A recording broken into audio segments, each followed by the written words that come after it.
একটি ভিডিও সম্প্রতি ভাইরাল হয়েছে। একজন প্রবাসী বাংলাদেশে সৌদি কফিলের জন্য সান্ডা ধরছেন। প্রশ্ন হলো, সান্ডা খাওয়া জায়েজ আছে কিনা?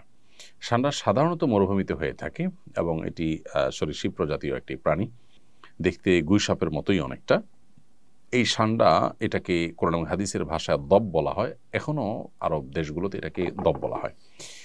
এই সান্ডা খাওয়ার ব্যাপারে ৩ ধরনের হাদিস পাওয়া যায়। ৩ ধরনের হাদিসই আসলে বিশুদ্ধ। একটা হাদিসে নিষেধাজ্ঞা প্রমাণিত হয়, আরেক হাদিসে রান্না করার পরে ফেলে দেওয়ার কথা প্রমাণিত আছে, আবার কোনো কোনো হাদিসে নবীজির সামনে সাহাবায়ে কেরামের খাওয়ার কথা বর্ণিত হয়েছে। তো এ সম্পর্কে নিষেধাজ্ঞার হাদিসটি বর্ণিত হয়েছে আবু দাউদে, যিনি বর্ণনা করেছেন আব্দুর রহমান ইবনে শিবিল রাহিমাহুল্লাহ। যে হাদিসটিকে ইবনে হাজার আসকালানি রাহিমাহুল্লাহ হাসান বলেছেন, সেই হাদিসটির ভাষ্য হলো যে নাহান নবী সাল্লাল্লাহু আলাইহি ওয়াসাল্লাম আন আকলি লাহমিদ দব, নবী সাল্লাল্লাহু আলাইহি ওয়াসাল্লাম দব বা সান্ডার গোশত খেতে নিষেধ করেছেন। এটা পরিষ্কার নিষেধাজ্ঞা।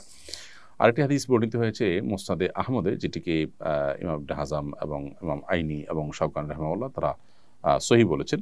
হাদিসটিতে নবী করিম সাল্লাল্লাহু আলাইহি সাল্লামের উপস্থিতিতে সাহাবায়ে কেরাম কোনো একটা জায়গায় গিয়ে সেখানে প্রচুর পরিমাণ দব দেখতে পেলেন। সেই দবগুলো তারা ধরে রান্না করেছেন। এরপর নবী করিম সাল্লাল্লাহু আলাইহি সাল্লাম বনী ইসরাঈলের একটি প্রাণী বিশেষ, যেটা আকৃতিকে বিকৃত করে দেওয়া হয়েছে শাস্তিস্বরূপ, সেটা হওয়ার আশঙ্কা নবী সাল্লাল্লাহু আলাইহি সাল্লাম করে সেটি ফেলে দিতে বললেন। সাহাবায়ে কেরাম সেটি ফেলে দিয়েছেন, পরে তারা আর খাননি। আরেকটি হাদিস বর্ণিত হয়েছে আব্দুল্লাহ ইবনে আব্বাস রাদিয়াল্লাহু তাআলা আনহু থেকে, সেটি সহিহ মুসলিমে বর্ণিত হয়েছে এবং সেখানেও দেখা যায় যে নবী করিম সাল্লাল্লাহু আলাইহি সাল্লামের সামনে সাহাবায়ে কেরাম খাবার খাচ্ছিলেন এবং সেখানে বিভিন্ন আইটেম ছিল, দব ছিল। তো অন্যরা খেয়েছেন, নবী সাল্লাল্লাহু আলাইহি সাল্লাম সেটি খাননি, পরিহার করেছেন। তো ৩য় নম্বর হাদিস থেকে অনুমোদন বোঝা যায়।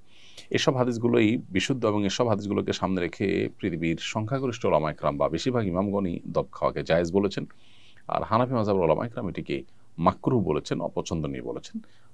মাকরুহ বলার ক্ষেত্রে আবার অনেক ওলামায়ে কেরাম মাকরুহ তাহরিমি বলেছেন, কেউ তানজিহ বলেছেন হানাফি ওলামাদের মধ্য থেকে। তো বেশিরভাগ ওলামায়ে কেরাম এটি খাওয়াকে জায়েজ বলেছেন। কারোর রুচিতে নাবাদ তিনি না খেলেন, সেটা সম্পূর্ণ ভিন্ন বিষয়। জেহাদউদ্দিন আপনি লিখেছেন, বর্তমান সমাজের অনেক পরিবারের শাশুড়ি ও বউয়ের মাঝে কলহ লেগে থাকে। এ ধরনের সমস্যার সমাধানের উপায়টা কি?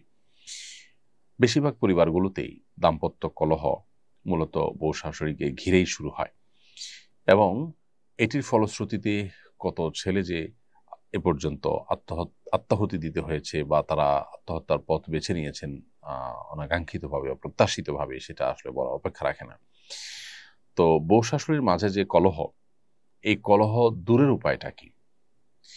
এটা দূরের উপায় হলো, প্রত্যেকটা মানুষের দায়িত্ব আছে, তার কর্তব্য আছে এবং তার অধিকারের সীমারেখা আছে। এটার জানাশোনা বাড়াতে হবে, এটার আলাপচারিতা বাড়াতে হবে, সচেতনতা সৃষ্টি করতে হবে। আমাদের দেশে যারা মারা সন্তানকে অনেক বেশি ভালোবাসেন, সবার চেয়ে বেশি ভালোবাসেন, সন্দেহাতীত